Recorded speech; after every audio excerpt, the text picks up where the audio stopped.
Good evening and welcome to Suffering in Silence with Minister Tia on Love Bay Afrobeat Music Talk Radio. We're here with you every Friday evening at 7 p.m. Eastern. Love Bay, we are continuing to rise out of the ashes together. Our topic on tonight is actually a catch up on the year so far, what we've done, what we've been doing through 2023. And then, we'll follow up with some discussion after that. But we have with us our co-host, Jennifer Peterkin, who is also not co-host, but the host of The Human Experience. And we have Bob Wood with us, who is board president of Rise Out of the Ashes, Inc. So with that, Jen, if you would start with greeting our listeners on tonight. Absolutely. Good evening, everyone. So happy to be back again with Love Bay on Suffering in Silence. As Tia said, my name is Jennifer Peterkin. I host my own podcast called The Human Experience, but my first foray into broadcasting was with Tia. So I appreciate all of the experience and exposure that she allowed me to have. I am a survivor of domestic violence myself, and that's how Tia and I met. And I am just always humbled and always grateful to be able to be walking alongside her and doing this work with her. If you want to check out my podcast, The Human Experience, about how our stories shape who we are and how we see the world, you can check that out on all major podcast platforms, or you can follow me on Instagram and TikTok at the HX Pod. Thank you, Jen. I'm glad you're happy because I don't know what else I'll be asking you to do. So keep up. Bring it on. Bob. Yeah, good evening. As always, it's a pleasure to be with you, Tia and Jennifer, and our listeners. Thank you for having me here. I've actually retired as a Title IX coordinator, but it doesn't mean my work has stopped. Just this week, assisting a friend at another university said, gave me a call. Bob, can you come over and help? I said, yeah, I'd be glad to. Have been in this type of work most of my adult life. As a Title IX coordinator, 13 years. Prior to that, career in police work. So again, I was, on those lines. And like Jen and Tia, I'm not a survivor of domestic violence, but I am a child who grew up in a house full of it. So, I have some insights from that aspect and work from there. But again, thank you for having me here. Always a pleasure. Awesome. Thank you for being here. So, Love Bay, as usual, I want to start with sharing some resources, and then we'll move into our topic. And this may not mean anything, but I just want to say, Love Bay, thank you. Well, it does mean something. I want to say thank you to the listeners who tune in. And I mean, literally all around the world. We thank you. But I really want to say thank you for not only accepting me, who I am, my story, but for just making me feel comfortable. I mean, from Jan 2 to TYB to all the hosts on the program, my co-host, and the listeners and viewers. Earlier today, I was thinking, all right, I got to get ready for the program. Like, what am I going to wear? What am I going to put? Because, we're being viewed now. And I'm like, I don't feel like the makeup. I don't feel like looking for a dress. I don't feel like it. So I'm like, look, today is comfortable, but I felt okay with that because I felt I've shared my story. We have an understanding of what this program is. And I hope that since the beginning through now that it's been established, we all are who we are, sharing our stories. And just me as the host of the program, I feel okay. I feel comfortable, just my sweatshirt, sweatpants, no makeup, and just being okay. Whether I have my glasses on or not, as long as I can see what's in front of me. So, Love Bay, I want to say thank you to you because you are the reason I do what I do. Because there are a lot of Fridays, I think all of us could, say I'm just tired, but I'm always excited. I'm excited, and I'm excited to know that I can come as I am. So I don't have to do the dress and the makeup and all that. So I appreciate that because I really wasn't feeling it today. But with that, I want to share some resources. First, Pastor Darius Daniels. He's the pastor of Change Church. He has several locations in the United States. His website is dariusdaniels.com. His YouTube channel is Darius Daniels TV.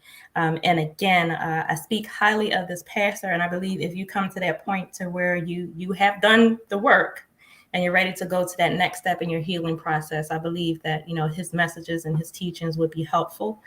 In the United States, we have the National Domestic Violence Hotline. Their website is thehotline.org.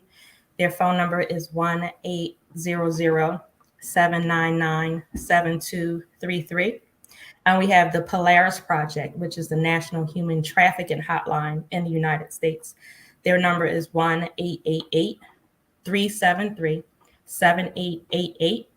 Or you can text the words "Be Free," BEFREE. You can text those words to the number 233-733.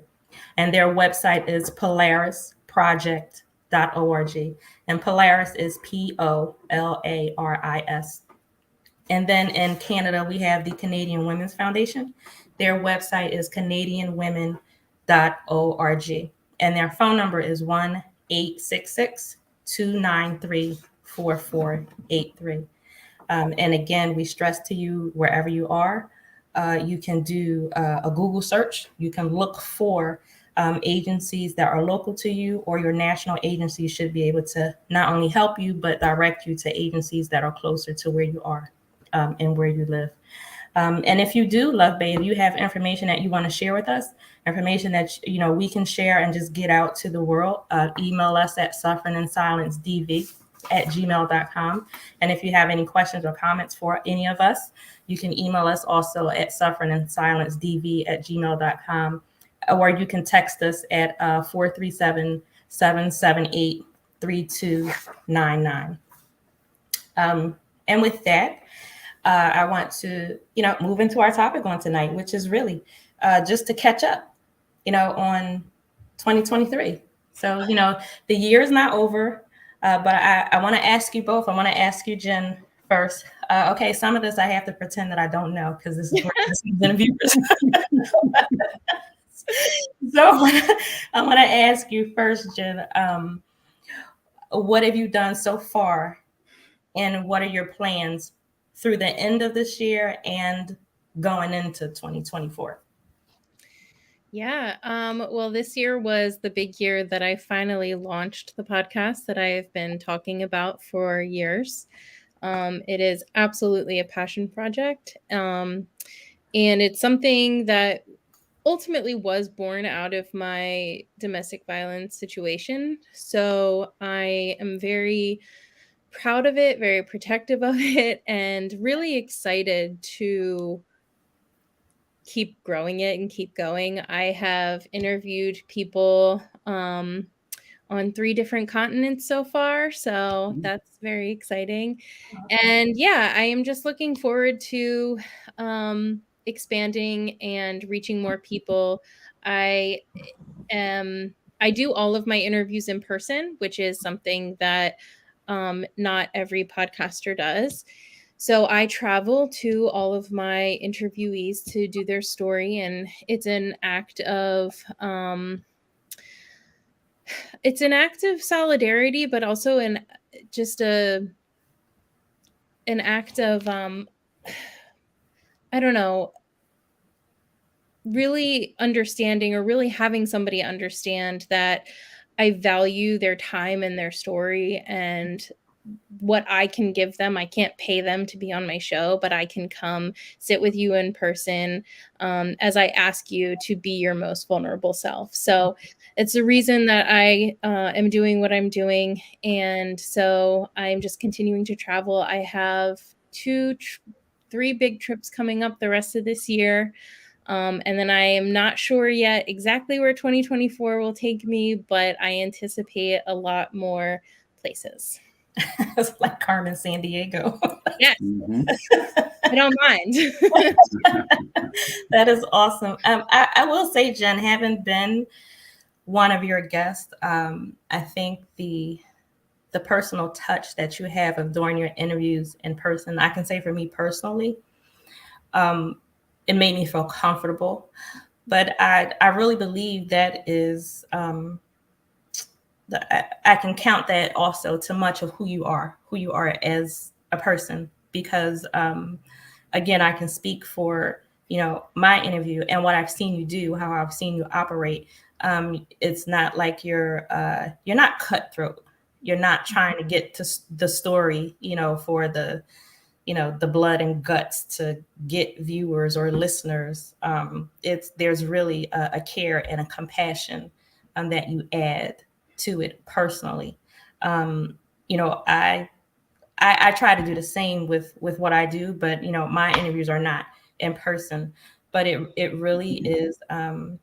You were very comforting, and not only that. Once the process was done, because we did our interview, and I didn't think about it anymore because I do so many interviews. But then when you were ready to launch your program, and you let me listen to the edited version of it, it was just amazing. It was. I've never had an interview like I did with you, and it was just it was wonderful. I now use that interview, the interview that I did with you. That's in my signature line of my email addresses, all that I do whenever I've referenced my story or anything about myself. I use your interview to explain, to give the version of my story, that I want viewers or listeners to hear, or see. It was just of such a magnitude, the care that you put into it. And to be honest, I really appreciated you allowing me to listen to it before you aired it. But I trusted you so much. I didn't need to hear it. You could have released it and I would have been okay with that. But I was very, very comforted in how you handled my story, and even giving me the option if I wanted anything changed. That was very beautiful, because the day and age that we're in, social media, the internet, it's like everybody's trying to get viewers and listeners and hurt whomever you need to along the way, as long as our numbers go up. Mm-hmm. And I just appreciate that was not and is not how you handle the people you come in contact with. So I really appreciate that. Thank you so much. That was a very incredible endorsement and encouragement, and I really appreciate that a lot. But I agree, and I agree that you are the same way in terms of how you handle the situation and how you handle your guests. And I can say, I would expect that from all three of us, because we have all walked through trauma and know it's not funny. It's not something to be like scandalized or put on as a gimmick. And I think that our stories hold so much power, but you as the narrator of your story should be the wielder of that power, and that should not be taken away from you. So I think that's very important, and I think that you do a great job of that as well, Tia. Thank you. Thank you so much. So Bob, same question for you. Well, I'm making it through today because today is my 44th anniversary. Congratulations, Bob and Linda. Linda and I have been married for 44 years. The papers for sainthood are on the doorstep for her. All she's got to do is sign them and send them forward. So it's been an interesting day. It's I mean, a lot of holy water. Well, as I said, I'm going to work from where I am now, working backwards. I retired this year because I turned 70 in August, and it was time.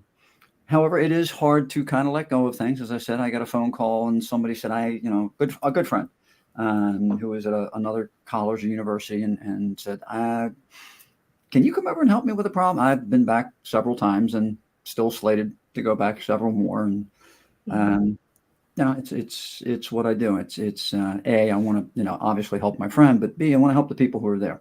Yes. Especially when it comes to having an understanding of where Title IX fits into that college and university community.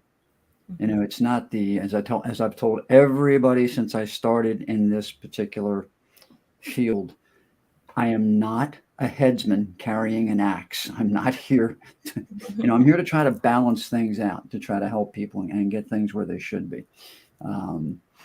So that's kind of where we are, and they need that understanding.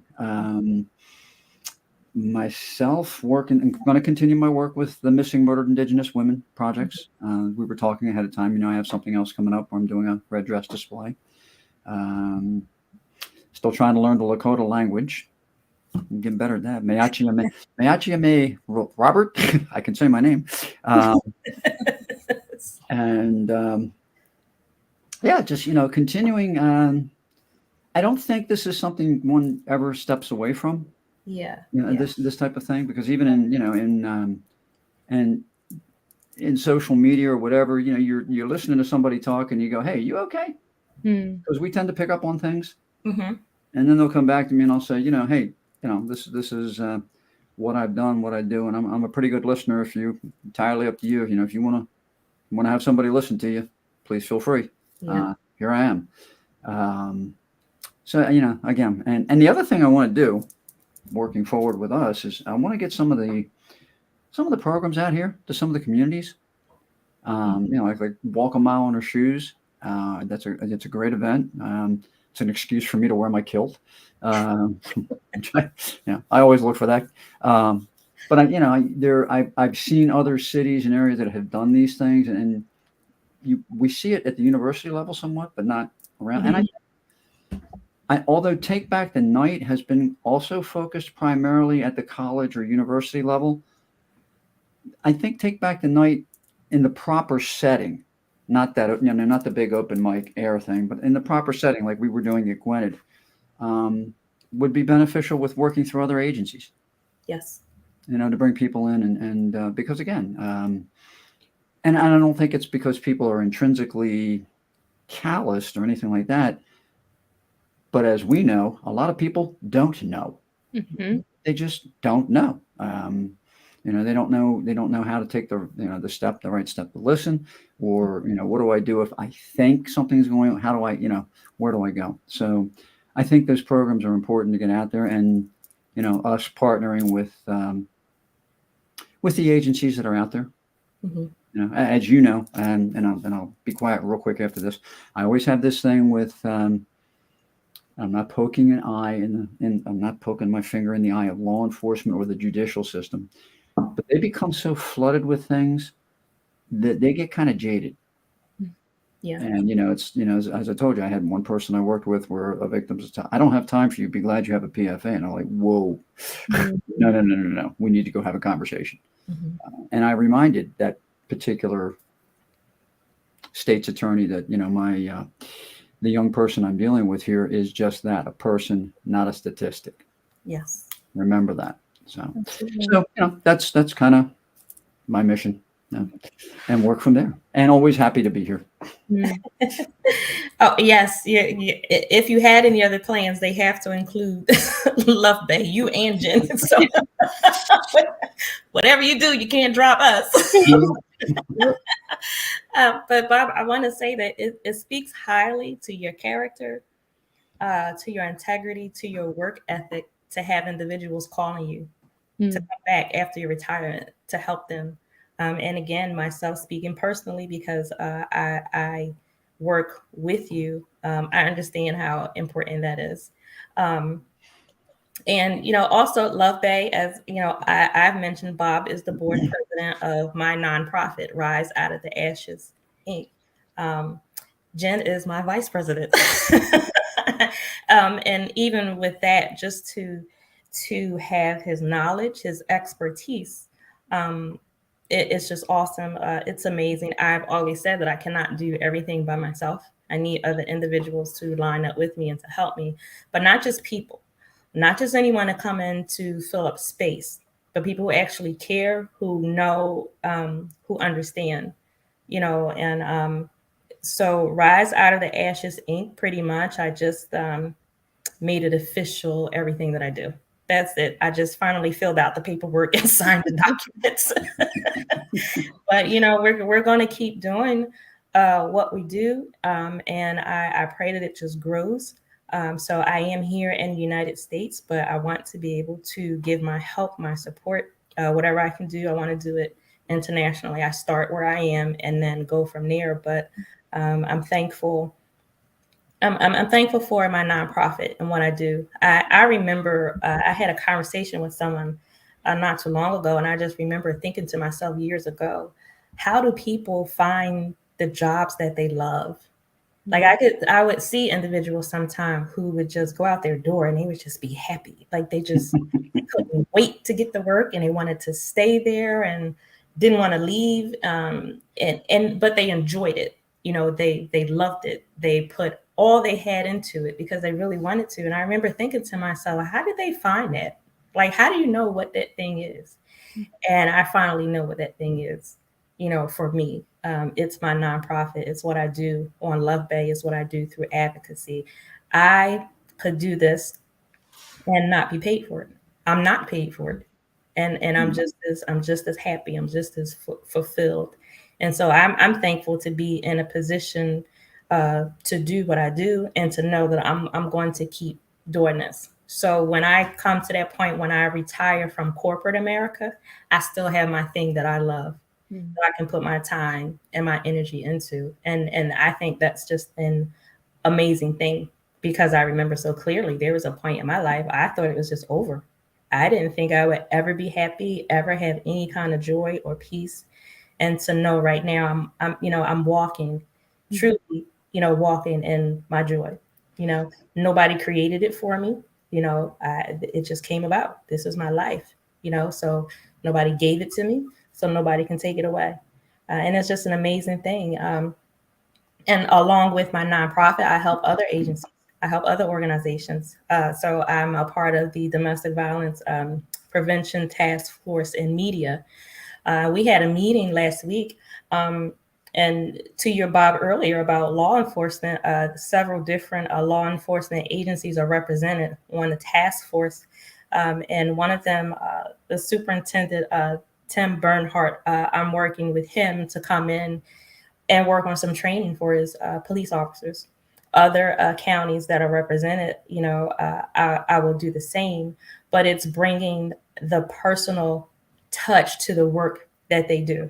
So it's not just filling out paperwork and, the PFA or, the LAP program. It's being able to tell them or show them this is what a victim or survivor looks like. So when you're doing your job, you're helping individuals like me. And this may be the end result of what you don't see. This may be the end of the story. Every story does not end tragically. And everyone does not get to see and find out what happens in the end. So, doing that, being able to, I think, bring some softness to different police stations, police officers.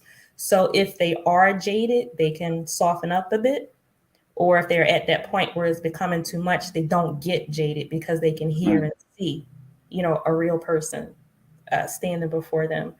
And then, of course, the program, I'm still working on this, and people laugh because when I talk about the schedule, when I'm inviting guests to come to the program, I'm inviting guests to fill slots months in advance. And they're like, and they're asking me, like, how much time do I have? Darling, you have a few months because I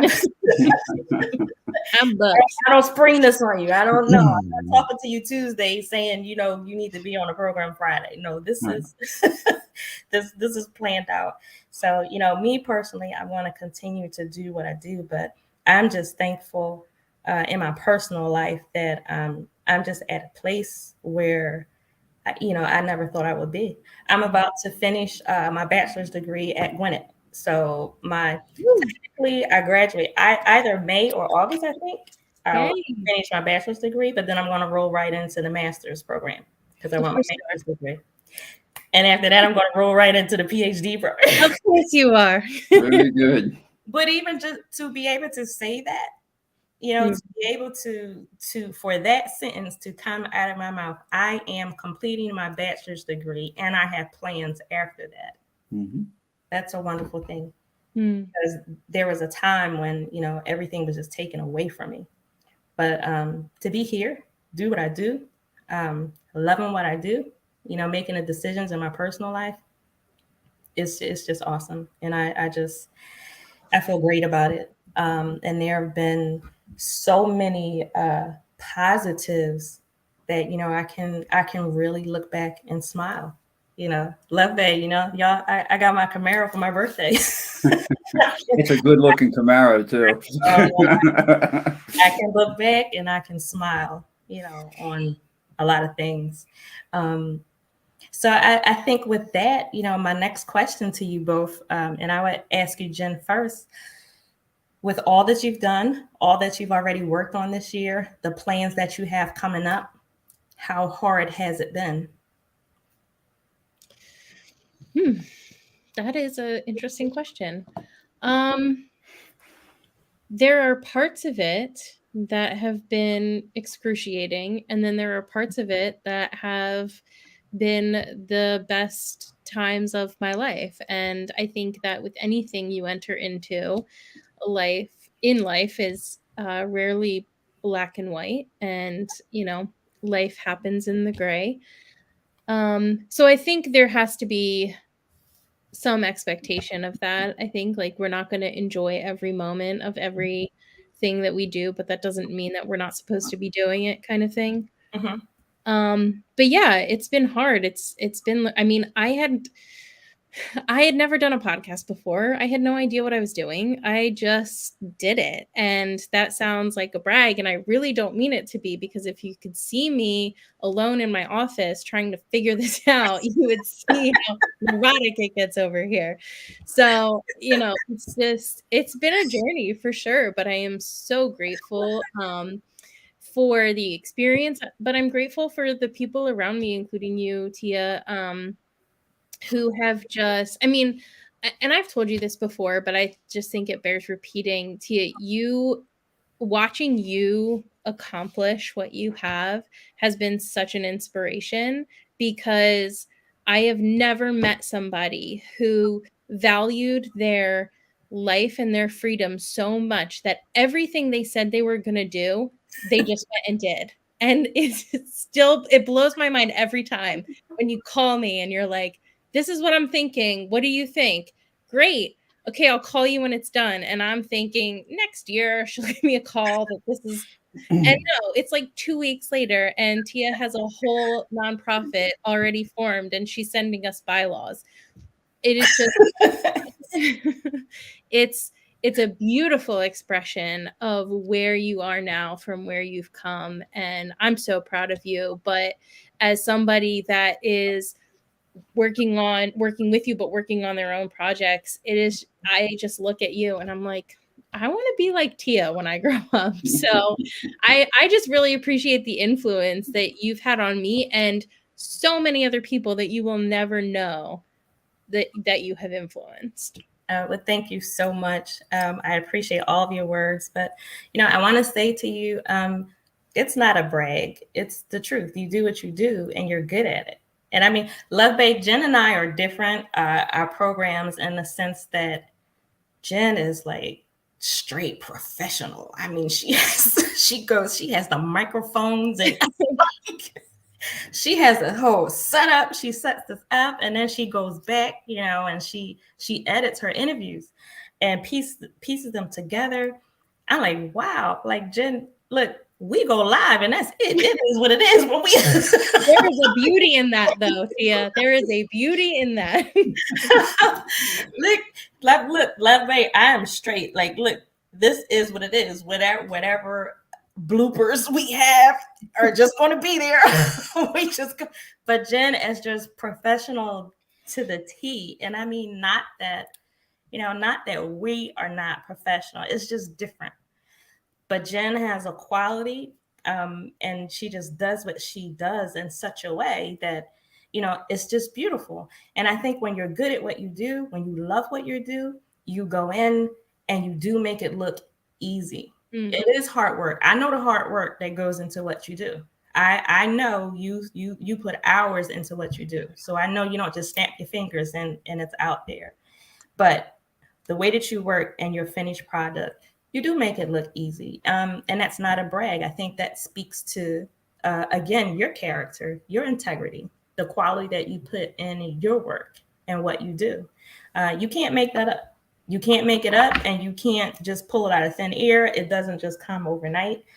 It doesn't, and through all that you've been through, like I'm proud of you. We have different stories, some of the same hurts, some of the same traumas, but we walk different lives.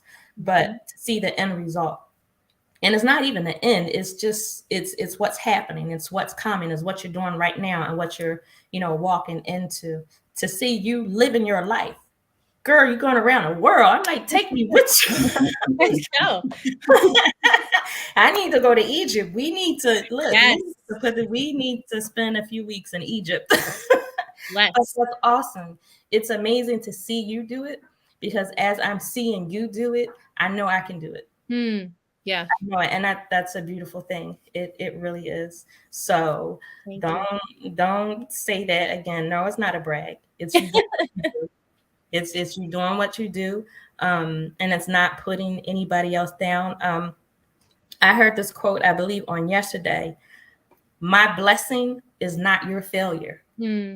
So your blessing is not somebody else's failure. Your success is not you putting somebody else down. Your success, your blessings are you showing Love Bay and everybody else. I did it. You can do it. I went through trauma. I went through domestic violence. I survived it. So you can survive it. And this is what you do, what you can do. You can have your own podcast. You can have your own radio show. You can get that job that you want to. You can finish your degree. Love Bay, you can get a Camaro if you want one. You can do. That's an awesome thing. So sometimes you got to pat yourself on the back. If I have not learned or seen anything else, sometimes you have to take a moment. You do have to pat yourself on the back. Don't cut yourself short. You work hard, and there is a beautiful result to your work. And if you don't acknowledge that, nobody else is going to. So do not cut yourself short. Do not sell yourself short. Thank you so much. And Bob, this is actually just a one big pitch for you to come on my show. So okay. Happy to do so. I'm more than happy to do so. Thank you for the invitation. Awesome. So with that, Bob, tell us about your experience this year. How hard has it been for you and what you do? And then even your own plans, what you want to do going forward. How hard has it been? The year, I don't think the year was any more unusual or more difficult than normal. I'll talk in the academic year. In that aspect, my biggest concern was leaving an office in better shape than when I walked into it. And again, that's not a poke, because of all the places I've been. I will say this for Gwinnett Mercy University, and this is a big plus for them. They do their best to get it right. They don't always get it right, but then they stop, make the assessment needed, and move forward. Whereas, and we've talked about this, as you know, I've been in situations where people ordered me not to investigate something, and I went, please don't do that. And the Office of Civil Rights got about a 100-page report from me, and I said, I guess I'm looking for another job tomorrow. Which, but I think that speaks to what we do.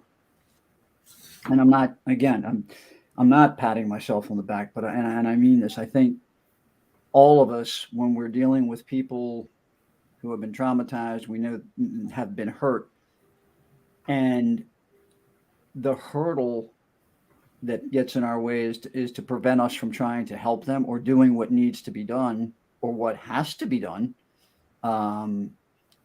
Most of the people I know in this business will, it's the old stand up for what's right, even if you're standing alone.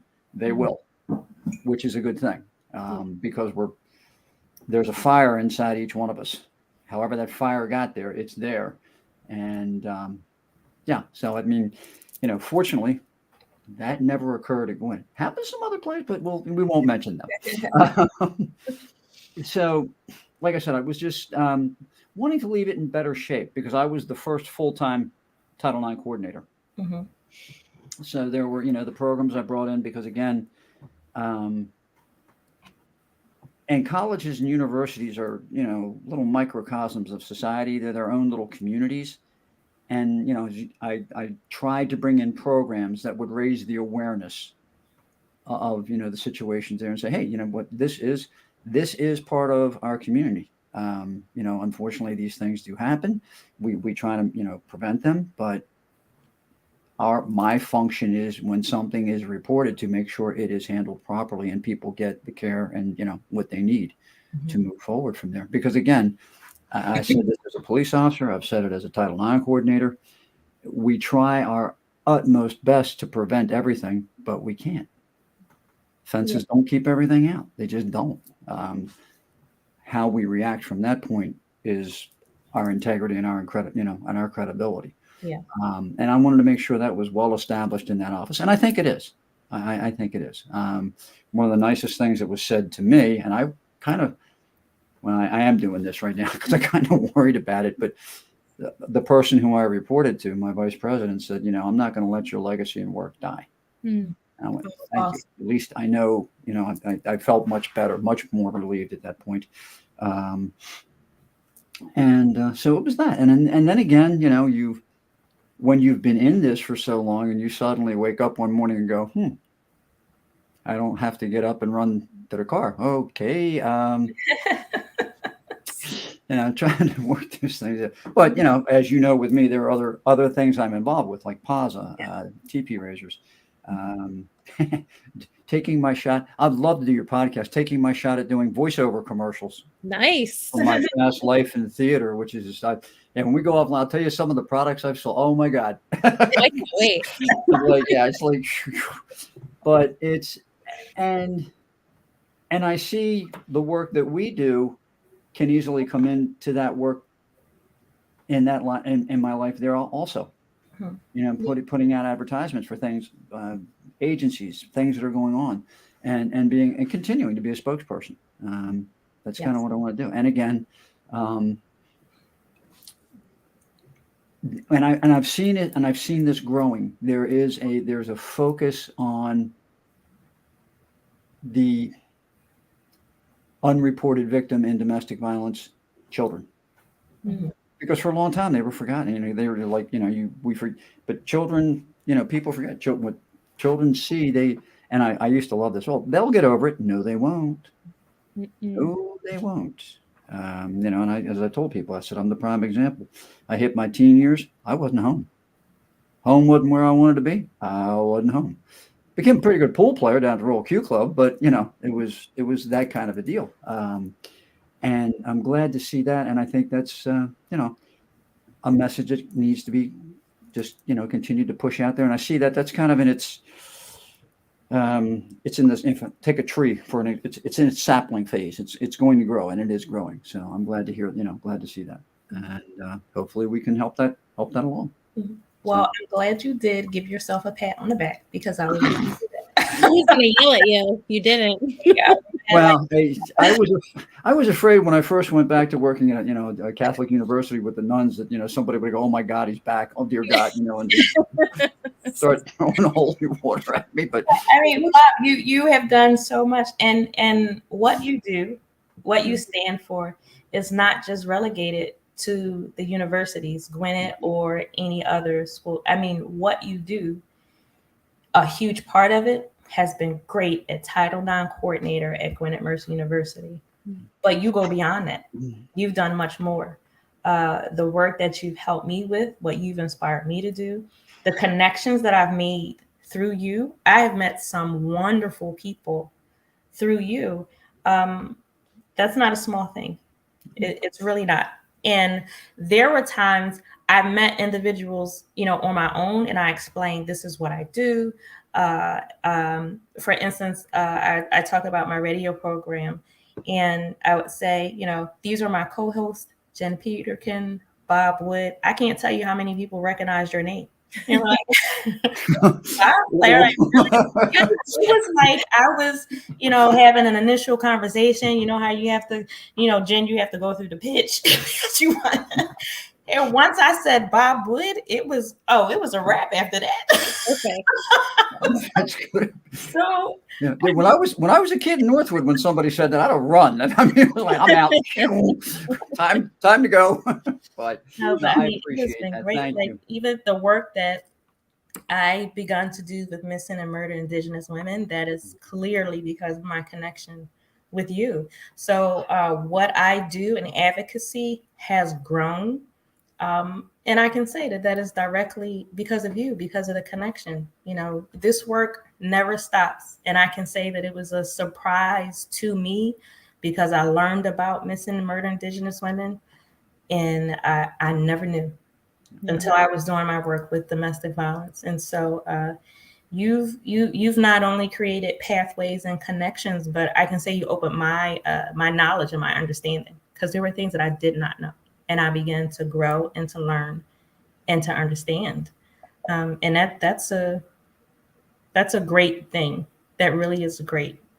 Um, but so for me, I can say it's been hard in the aspect of. So Jen, you mentioned earlier, like your podcast is a passion project for you.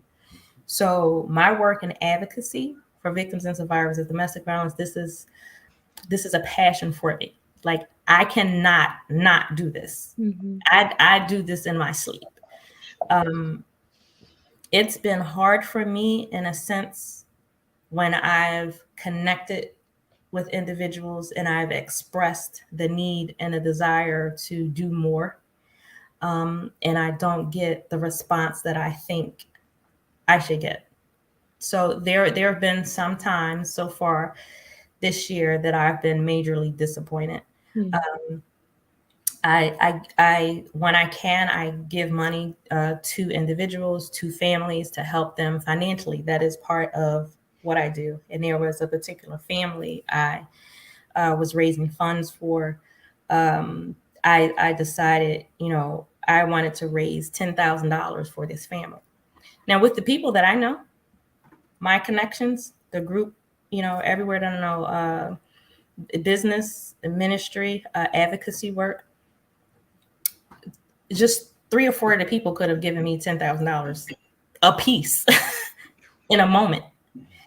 Once I express, this is what I'm doing, this is what it's for, you know, part of what I do, I did not get the responses financially that I thought I would get, and that was a huge disappointment. I ended up giving the family a donation just out of my personal funds because my funds for what I do had run out because I'd given everything to everybody. And so that's why I was trying to raise funds to help this family.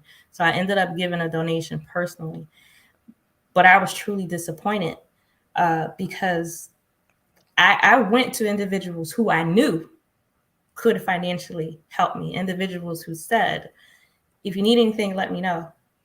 And when I let them know, it didn't happen. You know, even outside of that, just in general, to say to individuals, I'm trying to help this family. I'm trying to help this person.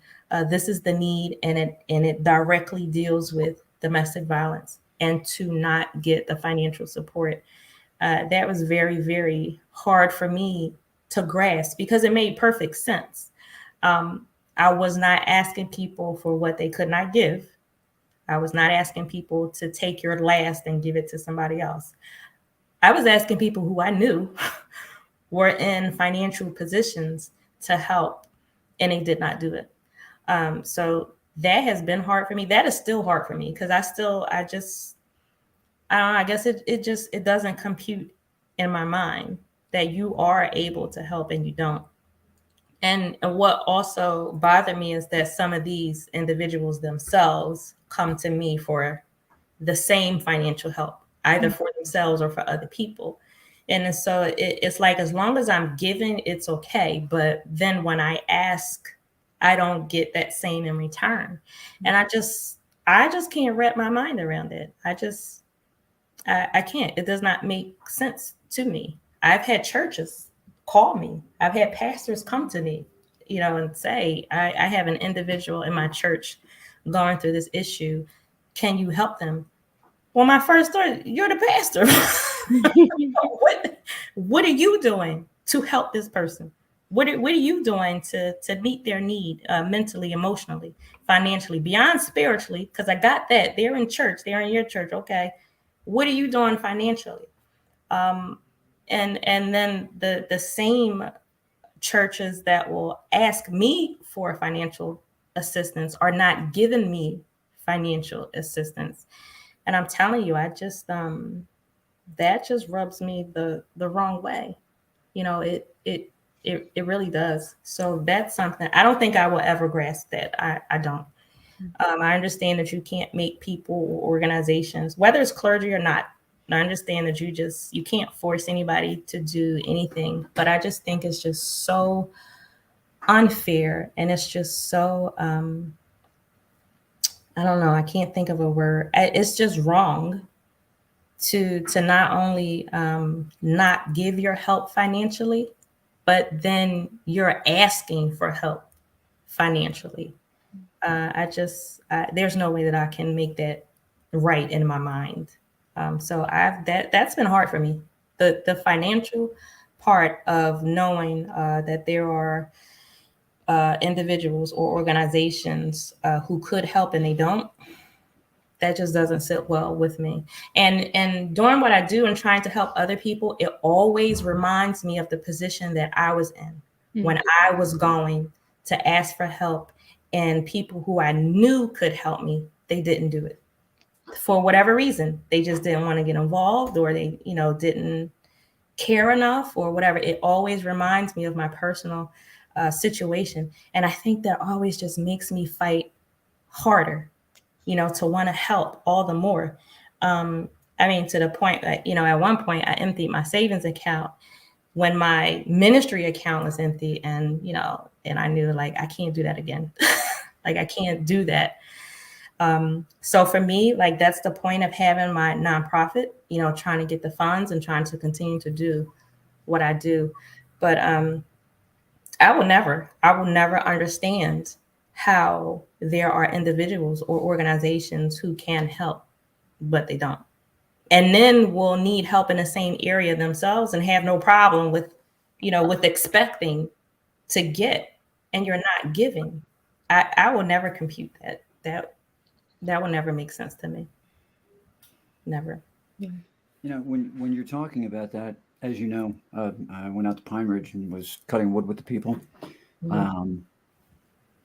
And the one thing that I just when I came back, first thing I said to Linda, I said it fascinates me because, like you, I rail about some, shall we say, public servants' salaries and things of that nature, and what they do or do not give to help people, or don't give to help people. But when I was out there, it amazed me because I was literally cutting firewood for people who had no other source of heat. Mm-hmm.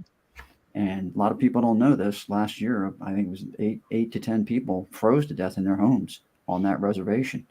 However, when I was there, those people were so willing to give or share whatever they had with everybody. And I said, it's always fascinated me. The people with the least will give the most. Mm-hmm.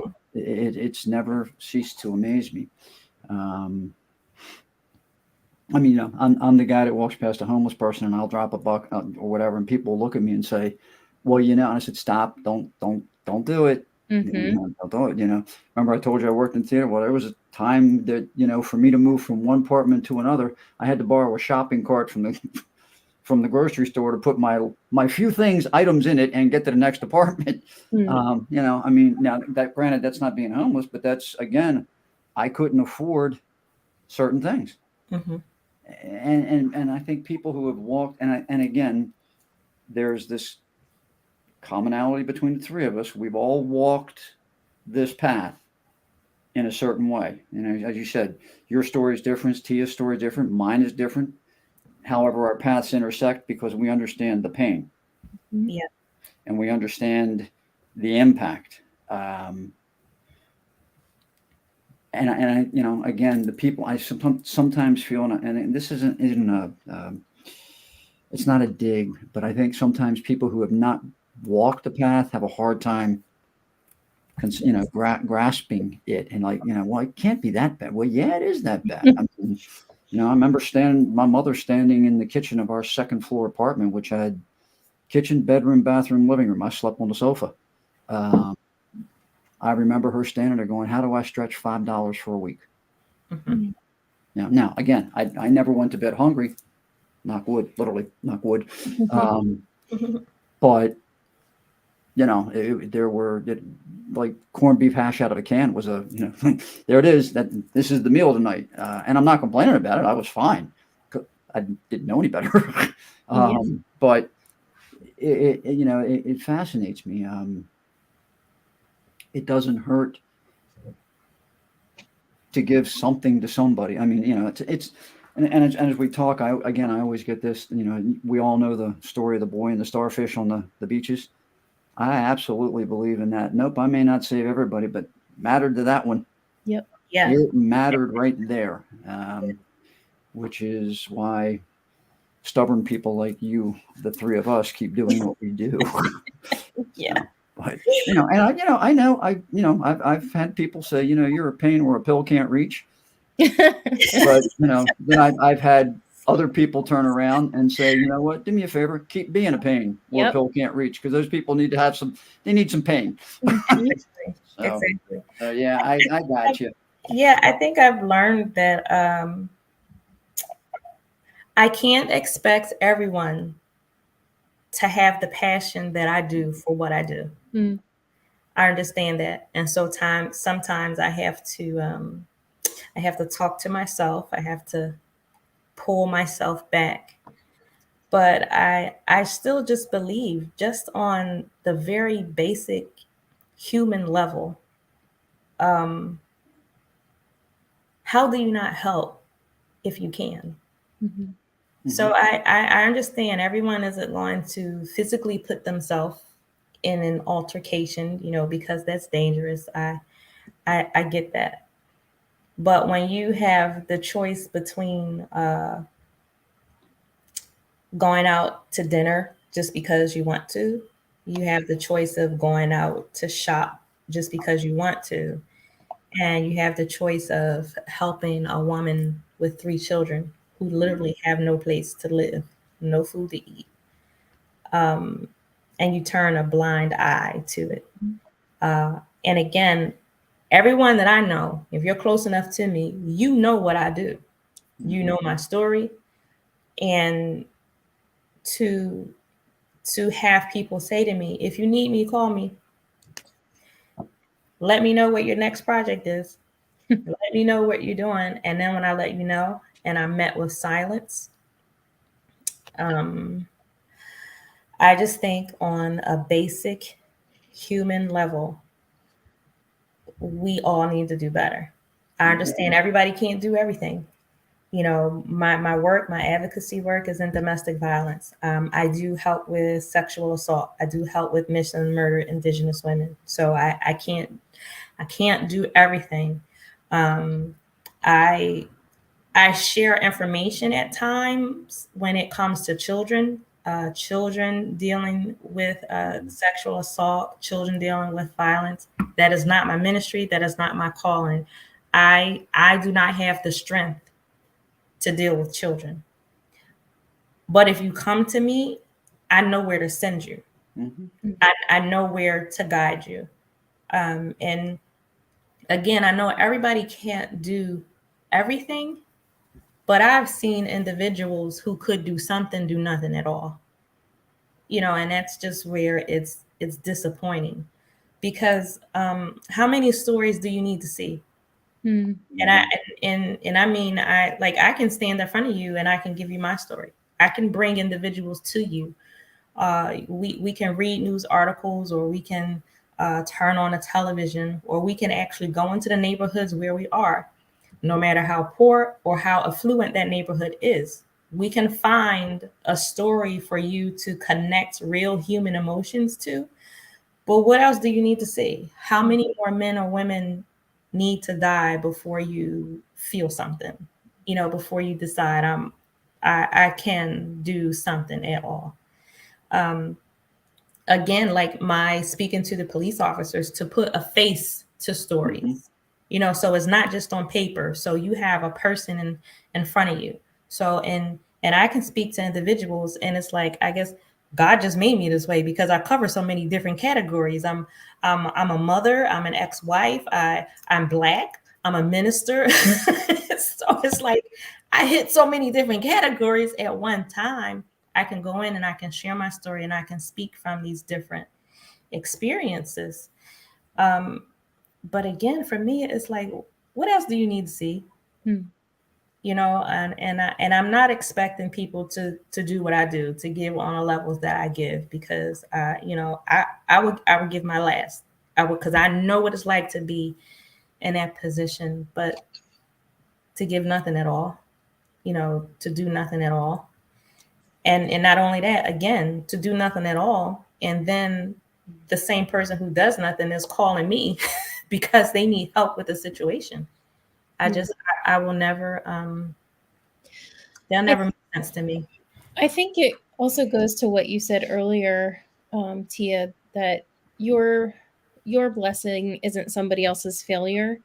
It amazes me how many people who have never experienced scarcity live in the mindset of scarcity instead of the mindset of abundance. And I think there's something to that, as I think we've all been saying, like when you experience those low lows, those valleys, whether it be tangible scarcity or not, you realize how important community is. You realize how important it is for other human connection. And I think it is true that people that maybe experience more scarcity in their life don't tend to have the mindset of, I have to be very individualistic. I have to kind of protect myself and hoard what I have. Because there's this idea of like, I understand that it takes community, it takes other people. I wouldn't be where I am without the help of other people. Like you're saying, Tia, I wouldn't have gotten here had I not asked for help in certain ways.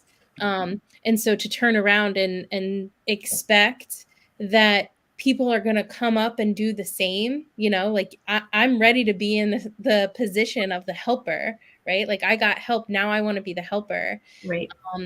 And to turn around and expect people to be behind you and to be, reaching out their hand as well, and to see how many people are just afraid of getting their hands dirty.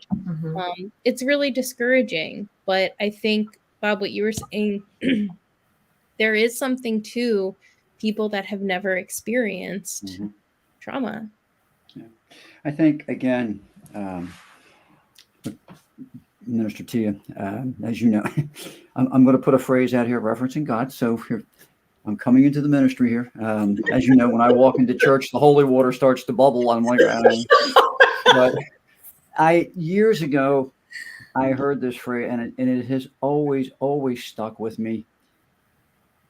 And I keep praying that some more people take it to heart. And I said, but for the grace of God, there go I. Yes. And that's a reality. The bottom could drop out of anybody's bucket at any time. And I and it's hard. I'll speak strictly for myself. When you're in that situation of scarcity and, I'm a Leo, you got a boatload of pride. It's hard to say, I need help. I mean, I know there were people who would look at me and say, sit down. I need to talk. You need to talk. And I would just sit there.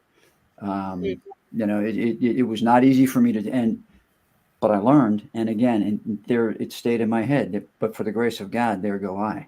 And, I just wish, like you all, that some other people would kind of hear and heed that lesson. But it's again, Of course, Linda said, so I'm a very happy person anyway. Because Linda's like, what would you like for our anniversary dinner? I am happy with a cheeseburger. I'm the easiest guy, give Okay, me a, what about the potatoes? yeah, yeah. Well, yeah, put a potato on it. That's the Irish part of me. Cheeseburger and a potato. I am a happy camper. I can go forever. But and I think that's another one too. People need to realize I don't need to eat a filet mignon every night of the week to be a happy person. Yes. Yes. Simplicity is. I mean, I put these little things on Facebook every day about you want serenity in your life, try simplicity. Yes. You want some peace, try sitting quietly for a little while. So I think simplicity, is a good thing. And I think we all, people we understand getting back to simplicity. Yes. So that simple things are just absolutely beautiful. Mhm. Like if I wanted to, I could, but I don't have to get on a plane and fly around the world, fly to Paris or London to be happy. I can walk out my front door and see the sun shining and be happy with the quietness. I love the mornings where I live. It's just so quiet. I can look out my window. I can see the trees. I can see the sun. If it's raining, I can see the rain. I can see the clouds. There is such beauty in that simplicity because there was a time where I wasn't even safe enough to go to my own front door. And I think when you haven't experienced trauma, there are just some things that are different. I appreciate things differently. Mhm. When your life has been in danger, when you have been convinced and that the person next to me, the person sleeping next to me, may very well kill me, your thought process changes.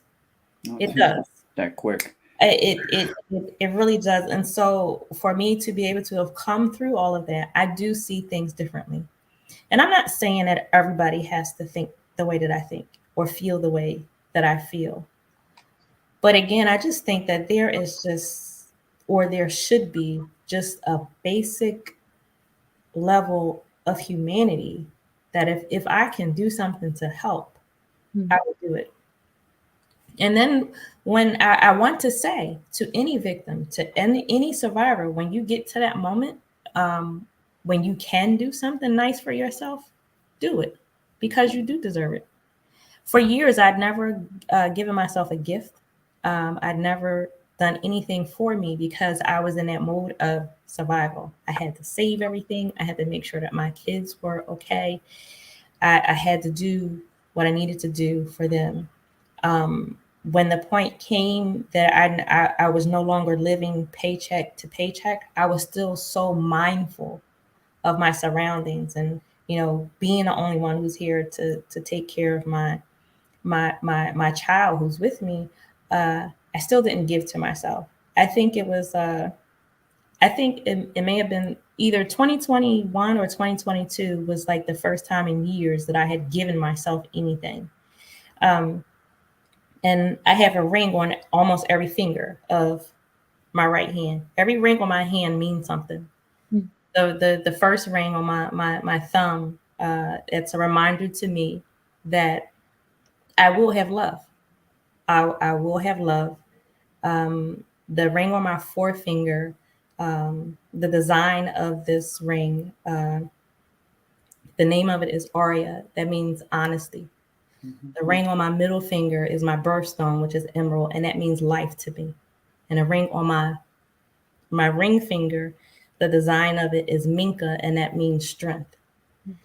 The ring on my ring finger and my pointer finger, they were costume jewelry rings that I saw and I liked them. I got them. I can't wear costume jewelry because I'm allergic to it. I took those two rings to a jeweler and I asked them to make it over in real gold for me so I could wear them. The ring on my thumb, it's really it's a wedding band. So when I bought it, I purchased it, in gold. I'd never gotten anything for myself. So when I took these rings in whatever year it was, that these were like the first thing that I did for myself, and they have meaning to me Each ring individually has meaning to me. And then when I look at my hand, all my rings together, they remind me of my mom because my mom wears several rings on her hand. So it means something to me. And I finally got to that point to where I was okay with finally buying something for myself. And I got my rings before I had my Camaro. I always had in my mind, I want this Camaro. That was my dream car. That was what I wanted. I finally did it for myself. And so I think there is, as a victim or survivor of domestic violence, there is a period of time that you go through. It's just fear. I lived in fear for so long. I had to support myself. I had to support my children. When I finally could do something nice for myself, I wasn't doing it because I was still in fear. So I want to say to victims, I want to say to survivors, yes, it will change. It will change slowly but surely. And I want to say it's okay to be nice to yourself. It's okay to give to yourself, whether people understand it or not. Because there are people who would say, well, if you can't pay your bills, why are you doing this for yourself? Because I will truly go crazy if I don't give myself a night out. Mm-hmm. I will lose my mind if I don't set up a time where I can have a couple hours just to take care of me and take care of myself or do something nice for myself. So I think I've been disappointed in that area as well with individuals not giving and not helping, and then also those same or different individuals actually coming down on victims or survivors for doing something special or nice for themselves. It's like a catch-22, and it's just, why am I explaining that I need to do self-care? Why am I explaining it? Why am I explaining that I need to have some time for me, that I need to do something special, for me, and get backlash for it? That backlash is not even half a notch below victim blaming. Yes, it is. I mean, it to me, it's just another extension of it. And they don't. Again, it's a lack of understanding of the need. I mean, I ask any person that I've ever spoken to in an interview process, and I've told them, I said, this. In fact, some of my college officials would flip out when I would give my personal cell phone number and say, if you need to call me, call me. Yeah. And if you call me at 3 a.m, call twice because I'm gonna be dead asleep. I mean, you may have to call 3 times, but and the other thing, I would always say, hey, my office door is always open. If you need to come in and just sit, come in and just sit. If you need to come in and shut the door and howl scream at the top, go ahead. I said, the only thing I ask, you're going to come in and kick me, just give me fair warning so I can get ready. But we understand there is that need there's that moment, and people who do it, who go and they finally do something nice for themselves. I'm putting a personal plea out there. I don't care who says what to you. Do not apologize to them. Yes. Because the people that matter don't mind. And the people that mind don't matter. Mm-hmm. Move forward. Do what you need to do. So I'm sorry, I'm off my soapbox. No apologies necessary. No, I agree with everything that has been said. And I just, self-care comes in a lot of different forms, and you get to decide what that means for you. But I think the adage of, like, you're allowed to like yourself, like, you're allowed to think that you are cool and like that you are worth investing in, and you should, because if you don't, then why would anybody else? Right. Like, you are. I saw this thing. I'm gonna mess it up, but it was basically like, someone was like, don't act like you're the most important person in the world. And the response was something to the effect of, well, if I don't act like that, like who is? Like who am I supposed to be acting is the most Right. important person in the world? And that, obviously that doesn't mean be selfish and be mean and lose your humanity, but I don't think that's where victims and survivors are living. I think they're living just in this valley of total of lack of feeling less than and feeling below and feeling less than human. And just it's important to love who you are and love yourself, and it may take a while to get there. I know for me personally it took time.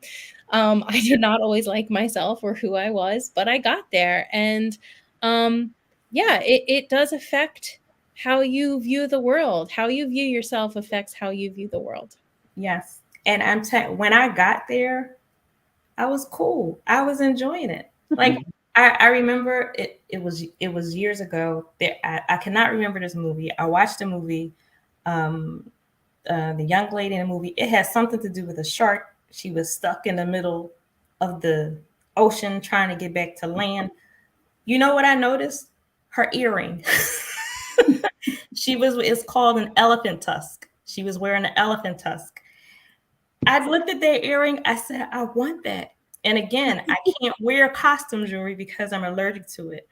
I searched for that earring. I found it. I think it was Jelani.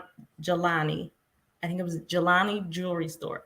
So at the time, they had the costume jewelry and they had the real earrings. I couldn't afford the real earrings then. I ordered the costume jewelry, knowing that I couldn't wear it. I ordered it. Both earrings came, the left and the right. I didn't like the left, I only like the right side. I got the earring and I kept it until I could afford to take it to a jewelry store. And I asked them, make this earring over for me in gold so I can wear it. And I did it. And I love it. And people are like, well, why do you only have one earring? Because that's me. Because I only like the right one. That's what I wanted. But I liked me. And then, especially after I shaved my head after it, I was like, this is cool. Yes. See, I went the other way. I stopped shaving when I retired. There you go. But I liked it. It was for me. I mean, I had spent so long not liking myself because of what I went through, because of what somebody else did, because of what somebody else said, because of what somebody else portrayed and put on me. I'm like, yeah, I like me, and I'm going to do some nice things for me. And so, yeah, if I find a piece of costume jewelry that I really like, I take it right to the jeweler and ask them to make it over in real gold so I can wear it, even just to be at this point to do that. To walk into a jewelry store, I can say, this is what I want, and you just let me know how much it costs. I'll get it. When I got my Camaro, this is what I want. You just let me know how much it costs. to be at that point, it's just so I don't know. I feel alive. I feel it's beyond happiness, but I've been through so much already. Why do individuals feel like they can point a finger and say, you shouldn't have that? You shouldn't do that. No, if I don't do this, I might very well lose my mind. Like, I've held on for so long. I've been through so much. This earring right here may keep me from snapping on you. But I don't know. Again, Love Bae, I really want to say, love you. Take care of you. Do nice things for you. Whatever it could be at some points in time for me is getting a nice journal to write in. And initially when I got journals, I would always get beautiful leather bound journals, but I went through them so fast. I'm like, I can't keep spending money on leather journals like this. So, I changed the type of journals that I get, but I get journals and they're beautiful to me and they serve their purpose. And when I fill it up, I move to my next one. But that's what I appreciate. That's what helps me. So you find what it is that is going to help you move from one step to the next. Mhm. I never thought I would find a piece of costume jewelry that I loved and go have it made over. I never thought about that. There was at one point, I could see Camaros on the street or even other nice cars, and I didn't think I could have that. But when I got to that point, when I knew not only can I have it, but yes, I do deserve it. Why not? I don't deserve to be treated this way. I don't deserve to be abused. I don't deserve to be hurt. I don't deserve to have my life taken away from me. And so I want to say to victims and survivors, do what you need to do for yourself. But there has to come a point in time when you are doing what you want to do for yourself, because there is a change, and it does come. I'm telling you, it does come. There's a point where it's not, I'm just, surviving and just trying to get through. No, there comes a point to where I'm actually living. And don't let anyone take that from you. Whatever it is, however you do it, you live and you do you. And you don't have to explain anything. I don't tell anybody about my rings and what they mean to me. But Love Bay, you made me feel special. You made me feel like I could share that. There you go. So we are over the hour. So in just a couple moments, I thank you, Jen. I thank you, Bob, for being with us. I would ask you each to just leave us with your final words on this evening. I think we started one way and ended up another, but Love Bay, I feel like we went where we needed to be. So Bob, I'll ask you first to give Love Bay some final words on tonight. I'm just going to piggyback on what we've been talking about. People understand that, we know that in those situations, you lose you. And when you get you back, that's a good thing. And there is a big, big difference between liking and loving yourself and narcissism. There's a big difference, because you know what? When you come back around to loving yourself, then you can actually give love to somebody else. Yes. There's a necessity. You have to do that first. So absolutely. Yeah, absolutely. That's it. I hope everybody has a good night. Yeah, I would just say nothing is permanent. And, I'm just thinking about our entire conversation and how we just started off talking about what we've been doing for the last year and how all of our lives have kind of ping-ponged all over the place. And none of us have only been one thing. And there are different seasons of life meant for different things. So if you're in a season that is terrible right now and feels like you're never going to get out of it, just keep holding on, keep doing whatever you need to do to get through that, because there is a light at the end of the tunnel. There is grass on the other side of that, and you still can make your dreams come true. Absolutely. Thank you so much. Thank you, Bob and Jen, for being with us on tonight. Love Bay, I thank you for being with us. I hope that we have been helpful. Yeah, I'll leave it at that, or we'll go another hour. But we will absolutely come back together. Love Bay, if you want to catch up on previous episodes from our program, you can visit our YouTube channel, Suffering in Silence DV. We want to thank you so much for joining Suffering in Silence with Minister Tio on Love Bay Afrobeat Music Talk Radio. We're here with you every Friday evening at 7 p.m. Eastern. And Love Bay, we want you to remember that we are rising out of the ashes together. Good evening.